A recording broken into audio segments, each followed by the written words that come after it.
Selamat datang di kelas agama Katolik. Kita masih akan membahas materi bab 6, yaitu Yesus mewartakan dan memperjuangkan kerajaan Allah. Pada video ini kita akan melihat subbab selanjutnya, yaitu Yesus mewartakan kerajaan Allah. Dalam karyanya, Yesus menggunakan berbagai macam cara untuk menyadarkan dan memperkenalkan kerajaan Allah pada umat manusia, secara khusus bagi orang-orang yang hidupnya satu zaman dan satu daerah dengan Yesus pada saat itu. Bentuk pewartaannya sangat beragam, seperti mukjizat, tindakan-tindakan kasih, pengajaran dalam bentuk nasihat dan perumpamaan. Kalau seandainya kalian sudah mengikuti pelajaran agama Katolik dari kecil, atau mungkin dalam bentuk bina iman atau sekolah minggu tentunya, pasti tidak asing dengan yang namanya mukjizat dan perumpamaan yang diungkapkan oleh Yesus. Kalaupun seandainya sudah lupa atau memang nggak tahu sama sekali, udah mulai buka lagi deh kitab suci kalian. Cari di Injil, ya cukup Injil aja, nggak usah yang mana-mana. Karena mukjizat dan perumpamaan yang dilakukan oleh Yesus hanya ada di Injil. Kalau seandainya juga masih males buka kitab suci, udah buka buku cetak, di situ ada kok beberapa contohnya. Saya akan memberikan satu buah contoh mukjizat yang pernah dilakukan oleh Yesus. Mukjizat ini sangat terkenal dan mukjizat yang pertama kali dilakukan oleh Yesus. Kalau di Alkitab kita biasa membaca judul perikopnya itu perkawinan di Kana. Tapi di sini di slide saya tulis mukjizat Yesus mengubah air menjadi anggur. Itu inti dari bentuk mukjizat Yesus. Nah, kurang lebih begini isinya. Mukjizat ini dilakukan ketika Yesus menghadiri perjamuan nikah bersama ibu dan para muridnya di Kana. Di tengah proses perjamuan, Bunda Maria tiba-tiba memanggil Yesus, terus berkata kepada Yesus bahwa anggurnya udah habis. Terus Yesus menjawab begini, "Mau apakah engkau daripadaku ibu, saatku belum tiba." Tetapi Bunda Maria berkata kepada para pelayan untuk mengikuti apapun arahan Yesus. Akhirnya Yesus minta para pelayan untuk mengisi tempayan air dengan penuh. Akhirnya tempayan air itu diisi penuh oleh para pelayan, terus diciduk airnya, terus dibawa kepada pemimpin pesta. Yang ternyata airnya sudah menjadi anggur. Bahkan pemimpin pesta pada saat itu mengatakan kepada pengantin laki-laki bahwa anggur itu lebih baik dari anggur yang sebelumnya. Nah, kira-kira apa sih makna di balik mukjizat yang dilakukan oleh Yesus itu? Ini. Yang pertama, ini ingin ditunjukkan dari perikop tersebut adalah ini sebuah karya awal dalam perjalanan karir Yesus, maksud dalam berkarya untuk menunjukkan segala kemuliaannya sebagai putra Allah. Yesus mengubah air menjadi anggur atas permintaan Maria ibunya, dan ada kesan kuat bahwa Maria percaya bahwa putranya memang benar-benar juru selamat gitu. Terus yang kedua, jumlah tempayan yang cukup banyak menggambarkan banyaknya orang yang datang ke pesta itu. Nah, secara tidak langsung, Yesus ingin membantu pasangan mempelai tersebut biar tidak kehilangan muka di hadapan para tamu-tamunya karena kehabisan anggur. Jadi karena anggur itu adalah satu elemen penting dalam pesta pernikahan pada zaman itu, jadi sebaiknya harus mencukupi sampai pestanya selesai. Kurang lebih seperti itu gambaran mukjizat pertama yang dilakukan oleh Yesus yang tertulis dalam Injil Yohanes bab 2 ayat 1-11. Selain mengubah air menjadi anggur, Yesus pun membuat berbagai macam mukjizat lainnya. Kalau dirangkum sih, mukjizat Yesus itu bisa dibagi menjadi ke dalam 4 kategori.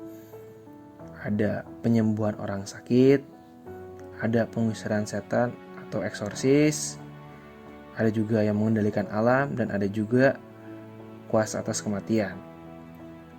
Mau tahu lebih jelas contohnya? Ya udah, buka aja Alkitab kalian ya.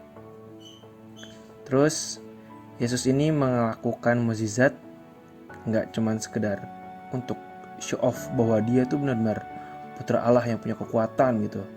Tetapi di sini sekali lagi karena Yesus memiliki keberpihakan kepada orang-orang yang miskin, tertindas dan menderita, sebagai cara Dia untuk mengangkat derajat orang-orang tersebut, karena ini suatu bentuk solidaritas Allah dengan manusia. Mukjizat ini sebagai bentuk pemberitaan tentang kerajaan Allah. Nah, alasan terakhir kenapa Yesus melakukan mukjizat, yaitu sebagai bentuk penggenapan atau pemenuhan nubuat para nabi. Nah, nabi siapa? Salah satunya adalah Nabi Yesaya, yang pernah kalian pelajari ketika membahas tentang Perjanjian Lama. Selanjutnya kita akan membahas tentang perumpamaan. Saya akan menjelaskan salah satu perumpamaan yang mungkin ada yang belum pernah mendengar perumpamaan ini. Perumpamaan ini tentang unta yang masuk lubang jarum, dan dalam Injil Matius sendiri sebenarnya punya judul perikop orang muda yang kaya. Bisa kalian cek sendiri di kitab suci kalian. Perikop ini menceritakan seorang pemuda yang bertanya kepada Yesus perbuatan baik apa yang perlu dilakukannya untuk bisa hidup yang kekal. Yesus pun mengatakan bahwa pemuda itu harus menjalankan perintah Allah. Pemuda itu berkata bahwa dia sudah menjalankan ke-10 perintah Allah. Pemuda itu kembali bertanya apakah semua itu cukup. Lalu Yesus menjawab, kalau ingin sempurna perlu menjual harta miliknya dan dibagikan kepada orang-orang miskin. Mendengar jawaban itu, pemuda itu menjadi sedih dan pergi karena merasa hartanya sangat banyak. Yesus pun berkata kepada para muridnya yang ada di sana bahwa sukar bagi orang kaya untuk bisa masuk ke kerajaan surga. Bahkan lebih mudah seekor unta masuk ke lubang jarum. Para murid pun terkejut dan bertanya-tanya, siapa saja sih yang akan diselamatkan?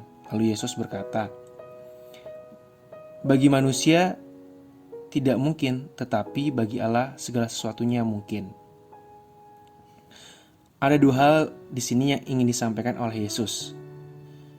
Yang pertama, sebagai manusia, setaat apapun kita terhadap peraturan-peraturan yang ada, kita pun perlu memiliki kepedulian terhadap sesama dan memiliki sikap untuk tidak terikat pada hal-hal duniawi yang tergambarkan dari keengganan si pemuda tadi untuk menjual harta miliknya. Gambaran unta lebih mudah masuk ke lubang jarum daripada orang kaya masuk kerajaan surga menggambarkan bahwa kuasa Allah sangat besar. Bahkan bisa dikatakan tak masuk akal di dalam pikiran manusia. Seperti yang digambar slide ini, agaknya sulit ya untuk masuk lubang jarum. Nah, tapi sebenarnya lubang jarum yang dimaksud ini bukan lubang jarum jahit gitu. Lubang jarum di sini adalah sebuah ungkapan atau kiasan untuk sebuah gang atau lorong yang sangat sempit untuk dilalui. Nah, untuk manusia aja itu berpapas-papasan sangat sempit, apalagi seekor unta. Itu yang digambarkan sebagai lubang jarum. Ini menggambarkan bahwa unta itu bisa lewat situ, tapi harus dengan perjuangan. Nah, perjuangan yang sangat besar ini menggambarkan bahwa manusia juga perlu berjuang untuk melepaskan segala keduniawiannya, keterikatannya pada hal-hal tersebut. Kurang lebih seperti itu. Itu tadi merupakan salah satu bentuk pengajaran Yesus melalui perumpamaan yang sudah saya jelaskan latar belakangnya dan konteksnya seperti apa. Perumpamaan ini digunakan oleh Yesus dalam pewartaannya karena bisa memudahkan para pengikutnya dalam memahami dan sesuai dengan kondisi kehidupan mereka. Seperti contohnya istilah lubang jarum. Semua orang pada zaman itu pasti mengerti lubang jarum maksudnya apa. Tidak seperti kita yang menganggap lubang jarum ya lubang jarum jahit. Pasti sangat beda banget. Nah, para pengikut Yesus banyak juga yang berasal dari kalangan sederhana dan tidak mendapat pendidikan yang tinggi. Sehingga perumpamaan ini sangat berguna untuk memperkenalkan kerajaan Allah kepada mereka. Dalam bersikap menjalani kehidupan pun, Yesus terkesan tidak sesuai dengan kebiasaan umum pada zaman itu. Tapi sebenarnya ada tujuan di balik itu semua. Kalau kita lihat di video nih, tindakan kasih Yesus ada macam-macam. Nah, ini semua tujuan utamanya bahwa Yesus ingin mengatakan kepada semua orang bahwa derajat atau martabat manusia itu sama tingginya, dan setiap orang yang salah punya kesempatan untuk bertobat dan memperbaiki diri. Yesus pun sering kali dianggap melanggar peraturan yang ada. Namun sebenarnya dia ingin menunjukkan bahwa kemanusiaan itu nilainya lebih tinggi dari sekadar menjalankan peraturan yang ada tanpa dimaknai tujuan dan niatannya. Setelah melihat perjuangan Yesus mewartakan kerajaan Allah pada zamannya, lalu pertanyaan yang muncul, bagaimana dengan kita zaman sekarang? Ya, kita tetap bisa mewartakan kerajaan Allah meski tindakannya tidak seperti yang Yesus lakukan tadi dengan mukjizat, perumpamaan, dan segala macamnya. Hal pertama yang bisa kita lakukan adalah membuka diri bahwa Allah hadir dalam kehidupan kita. Itu yang pertama dan utama. Setelah kita bisa menerimanya, baru kita bisa mewujudkannya dalam kehidupan sehari-hari dengan hidup tanpa batasan. Maksudnya tanpa batasan di sini kita bisa bergaul dengan orang dari latar belakang sosial, budaya, agama apapun dan turut mengasihi mereka. Selain itu, kita juga perlu menjunjung tinggi kemerdekaan dan martabat manusia. Karena pada hakikatnya, semua manusia itu punya martabat yang sama. Oke, demikian akhir dari pemaparan bagian ini. Sampai bertemu di video-video selanjutnya. Terima kasih, Tuhan memberkati.